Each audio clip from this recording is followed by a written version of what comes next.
Qual a chance de John Arias trocar o Fluminense pelo Flamengo? Vídeo de hoje do canal do Nicola responde a pergunta e fala também, além das últimas no mercado, bastidores, finanças e muito mais. Tudo isso a partir de agora. Pessoal, eu sou Jorge Nicola, bem-vindos a mais um vídeo do canal. Muito bom ter vocês por aqui. Antes de passar as informações, só pedir para deixarem like, se inscreverem no canal apertando o botão vermelho de inscreva-se. Combinado? Para repercutir um boato que surgiu nas redes sociais e causou alvoroço entre torcedores de Flamengo e Fluminense. A notícia de que John Arias interessa ao rubro-negro. O meio atacante, o melhor jogador do Fluminense nos últimos tempos, atleta que já havia sido alvo de uma proposta no fim do ano passado do Zenit de 12 milhões de euros e o presidente Mário Bittencourt nem quis abrir conversas. Pois bem, a situação do John Arias é a seguinte, ele tem contrato até dezembro de 2026, o Fluminense é dono de 50% dos direitos econômicos, tentou recentemente comprar outros 50% do Patriotas e o clube que detém essa metade disse não, tá sabendo que mais cedo ou mais tarde o Arias pode ser negociado e essa grana e esse percentual vai render uma enorme grana. John Arias foi perguntado também se pretende deixar o Fluminense. Ele não quis cravar, mas não assegurou que fica, até porque não gostaria de mentir. Mas, apesar de todo esse contexto que eu acabei de explicar, imaginar o Arias trocando o Fluminense pelo Flamengo é praticamente chance zero. O Fluminense não vai vender seu principal jogador para o grande rival, o Mário Bittencourt. Tem no Flamengo o seu grande concorrente e ele vai preferir vender para qualquer clube do exterior que aparecer com proposta do que negociá-lo com o Flamengo. Por mais que o Flamengo queira, e eu nem consigo confirmar ainda se há esse interesse, dá para assegurar que essa negociação não acontecerá.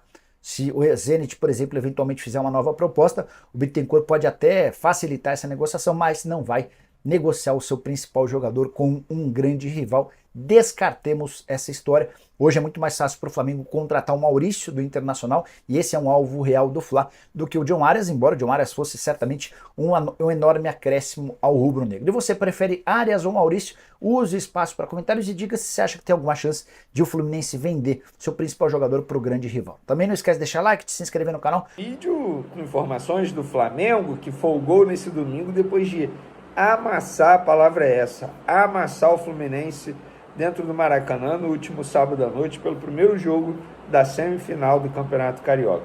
E sobre esse jogo, eu acho que esse jogo me obriga, entre aspas, a trazer alguns pontos interessantes e algumas reflexões para vocês, torcedores do Flamengo. E eu fiz um levantamento aqui do que eu pensei ao longo das últimas horas aí, para poder trazer aqui para vocês e vocês refletirem, vocês podem concordar ou não comigo, enfim, mas vou trazer alguns assuntos pertinentes. Para resumir, na minha opinião, o Flamengo venceu dentro de campo o Fluminense, venceu nas arquibancadas, venceu também no discurso. E eu vou explicar o porquê já já. Mas antes eu queria pedir para você se inscrever no canal, dar o like no vídeo e também ativar a notificação. No vídeo de agora eu também vou falar sobre o Ayrton Lucas, que saiu lesionado no começo do segundo tempo contra o Fluminense. Será que ele preocupa? Inclusive é um jogador que foi convocado para a seleção brasileira e a gente vai falar disso já já. Vamos para as informações? Antes de mais nada, quero dizer o seguinte, Flamengo honrando o hino, campeão de terra e mar. Como assim? No Rio, o Flamengo conquista mundial de pesca submarina. É isso, amigo, campeão de terra e mar. Brincadeiras à parte, fica aí a curiosidade para vocês. Outra curiosidade, eu estou gravando esse vídeo aqui pós-jogo do Nova Iguaçu contra o Vasco. Que massacre do Nova Iguaçu para cima do Vasco no Maracanã, para mais de 60 mil pessoas, hein? Vou te falar, empate em 1-1, saiu super barato. Acho que o Vasco tem que comemorar muito esse empate, porque o Nova Iguaçu teve chance de fazer 3, 4 gols. Se não fosse, novamente, uma boa atuação do goleiro Léo Jardim e da disciplina, falta de atenção do atacante Carlinhos, seria uma goleada do Nova Iguaçu. Ele foi muito displicente, muito displicente. Eu gaguejei porque chegou uma mensagem extremamente importante aqui, perdi até o foco, mas não vou editar não, vai ficar assim mesmo. Então, enfim, o Vasco deu sorte, conseguiu um empate em 1-1 com o Nova Iguaçu. O jogo domingo que vem será no Maracanã também, tá? O Nova Iguaçu vai mandar o jogo no Maracanã. O Flamengo joga contra o Fluminense, Fluminense e Flamengo, sábado, 9 da noite, de novo. Ai, meu Deus do céu, eles odeiam futebol.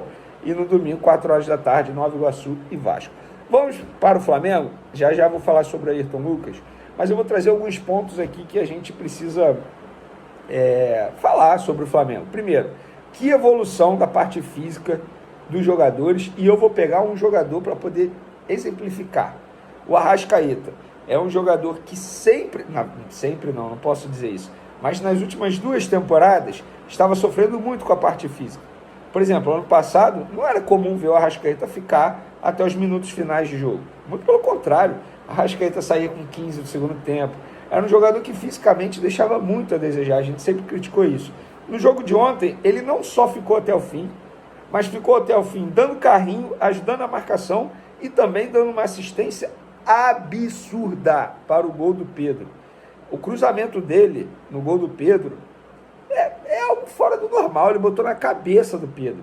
Ele olha, repara o lance, ele olha e bota e cruza na cabeça do Pedro. Impressionante. Então a preparação física do Flamengo está de parabéns, e isso é óbvio, é resultado de um trabalho de muita gente.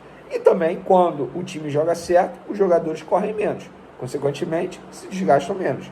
Então a preparação física do Flamengo está muito bem. Luiz Araújo, um jogador que taticamente é muito bom, ele ajuda na composição defensiva, ele joga sem a bola, é um cara que entende muito do jogo tático, mas tecnicamente ele deixa a desejar. Na minha opinião, não é que ele seja um jogador ruim, mas ele está abaixo tecnicamente dos demais atletas do time titular. Inclusive é o único jogador que não tem a titularidade garantida.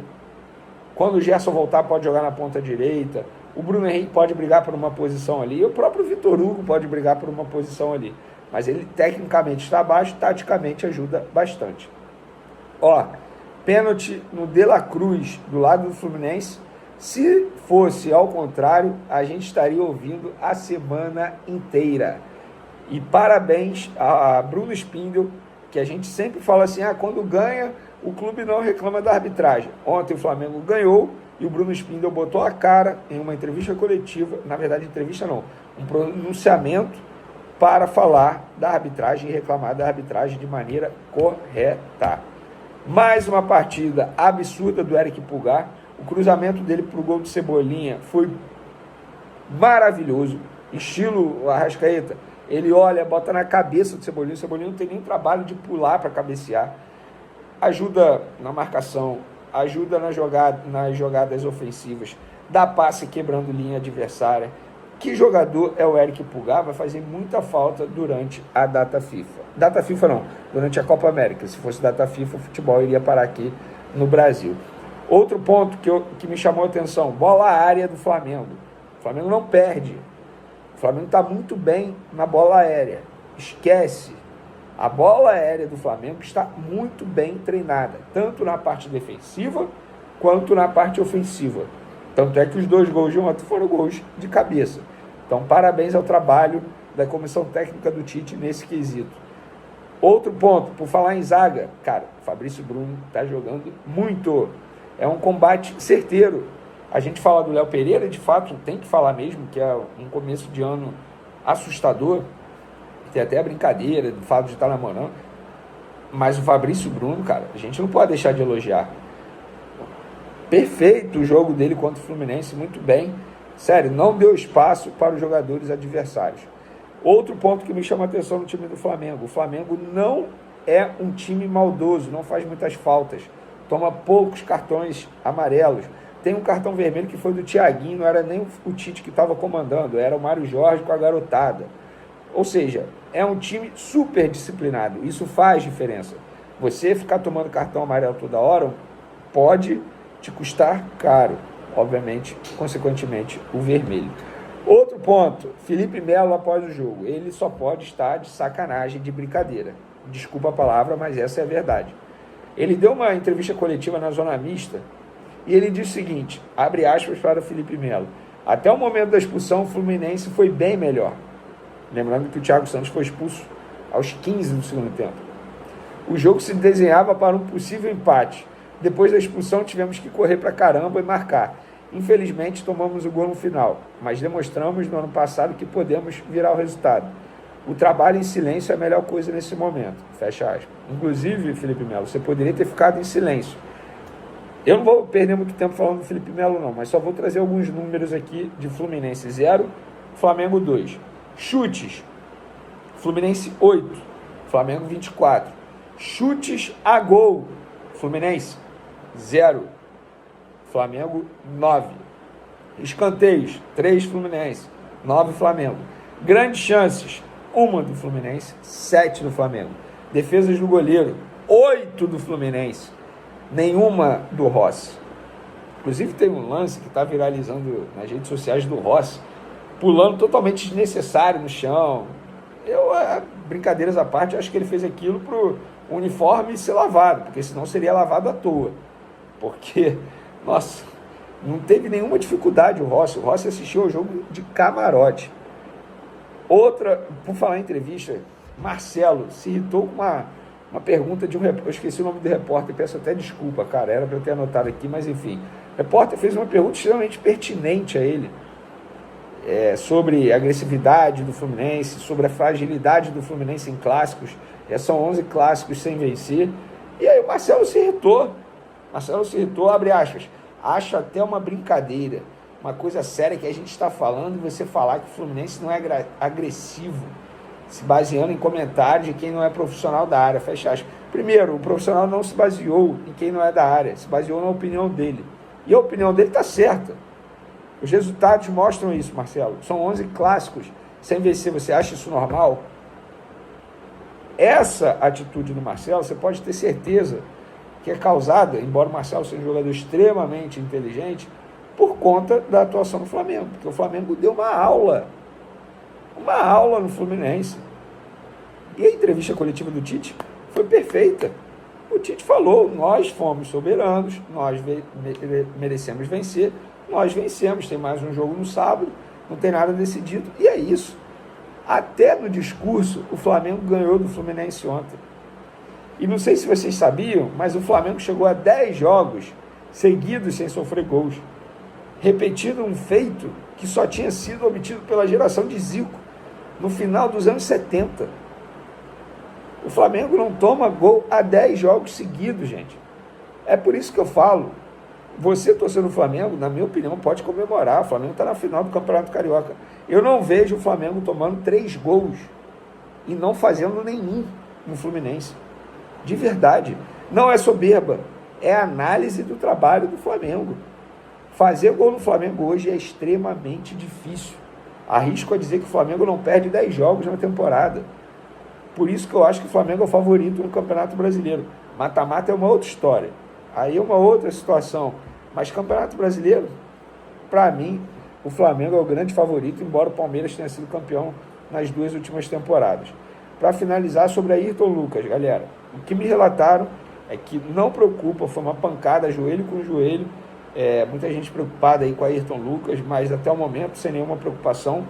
Vamos ver agora na reapresentação segunda-feira, beleza? Espero que vocês tenham gostado do vídeo. Continue acompanhando o canal Vaninho Casagrande. Fala aí, torcedor do Flamengo. Gostaram do meu vídeo? Deixe o seu like e sua inscrição no nosso canal para fortalecer o nosso trabalho. Vou ficando por aqui. Um grande abraço. Tchau, tchau.